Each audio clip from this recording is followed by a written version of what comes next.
We don't go out and ask directly, why do you buy, why don't you? What we try to do instead is to understand the total personality, the self-image of the customer. We use all the resources of modern social sciences.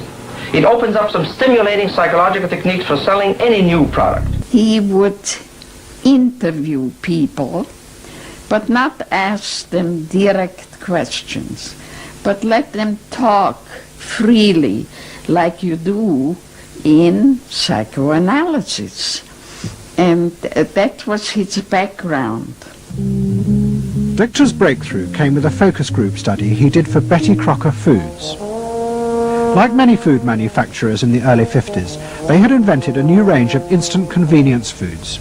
But although consumers had told market researchers they would welcome the idea, in fact they were refusing to buy them. The worst problem was the Betty Crocker cake mix. Victor did a series of focus groups where housewives free associated about the cake mix. He concluded that they felt unconscious guilt at the new image being promoted of ease and convenience. In other words, he understood that the barrier to the consumption of the product was the housewife's feeling of guilt about using it. They basically, on one hand, wanted to make it easy for themselves, but they felt guilty about it. So what you've got to do in those circumstances is remove the barrier being guilt.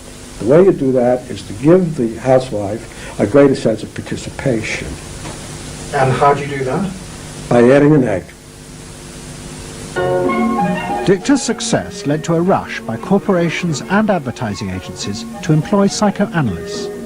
They became known as the Depth Boys, and they promised to show companies how to make millions by connecting their products with people's hidden desires. Dichter himself became a millionaire, famous for inventing slogans like "a tiger in your tank." Even the marketing of the Barbie doll came from a children's focus group.